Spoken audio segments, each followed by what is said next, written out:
sa inyo. Binili ko sa may Divisoria Mall basement kahapon. Grabe, sobrang dami na ng tao. Sunday kahapon.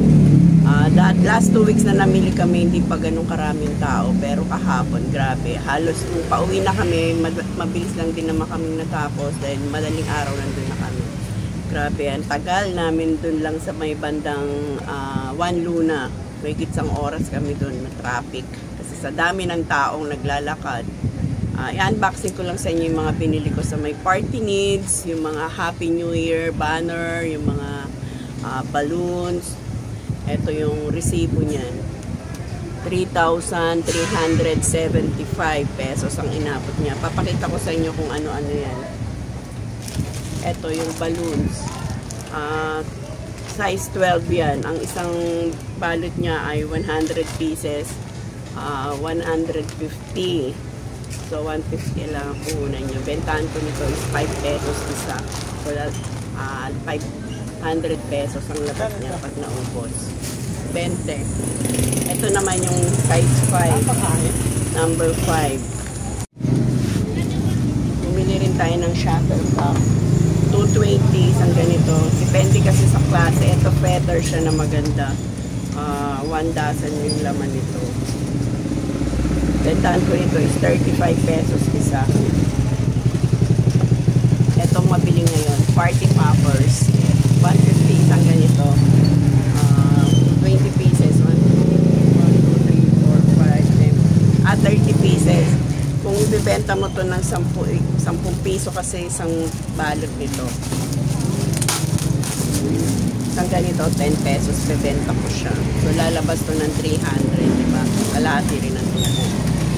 Yan ang mga mabili ngayon dahil yan, pumuputok-putok. Kahit New Year, mabili yan. Ito, bumili tayo ng 2025, number lang to. Maliit lang to na lobo, size 16.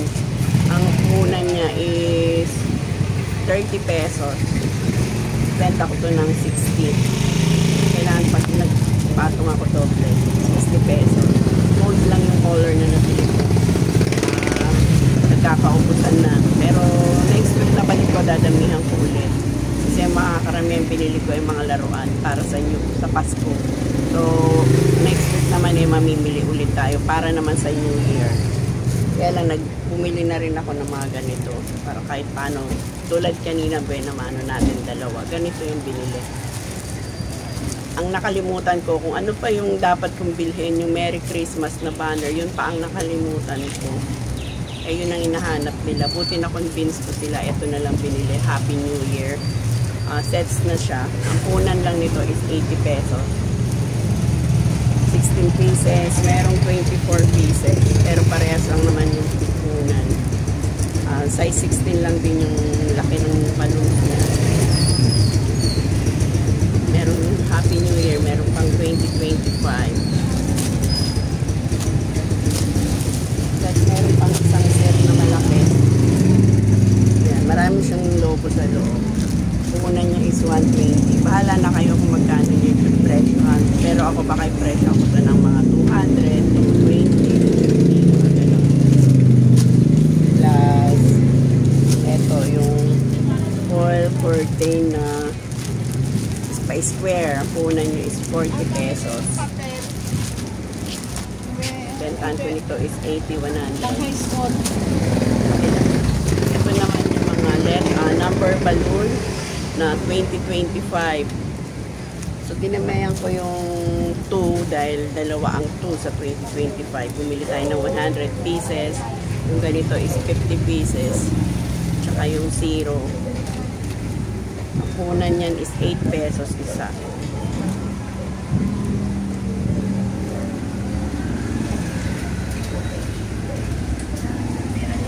Pesos. Binibenta ko siya ng 20 pesos. Ito, yung balloon pump. Merong maliit, merong malaki. Ito yung malaki. 35 muna. Maliit is 20. Binibenta ko itong malaki ng 60. Yung maliit, 35. Ayan, ang 3,375. So, mga mabenta ngayong December.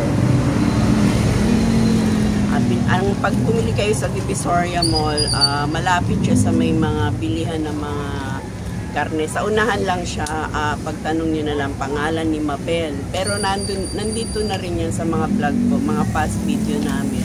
Na-vlog ko na rin po yung pwesto niya. Mura po sa kanya, compare ko din po sa iba. Kasi marami rin naman po mga nagtitinda ng party meats doon. Minsan pare-parehas lang din naman yung presyo. Kaya lang, mas sanay na kasi ako sa kanya bumibili. Iniiwan ko lang yung listahan ko, tapos pinabalikan ko na lang. Magbabayad na lang tayo. Bukod kasi sa party needs, meron din siya mga laruan, merong toy pads, merong iba-iba, maraming klase yung kanyang paninda. Huwag nyo na lang pansin yung nasa likuran ko. Ganyan talaga yan, wala lang yung magawa. Habang nagdi-display, panayan sayaw. Kaya ang tagal niya bago natatapos.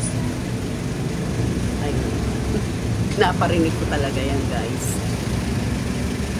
Bye-bye guys, and thanks for watching, and comment lang kayo dyan kung ano mga gusto nyo pong i-vlog natin at i-content, at kung meron pa po kayo mga ibang tanong, mag-comment lang po kayo.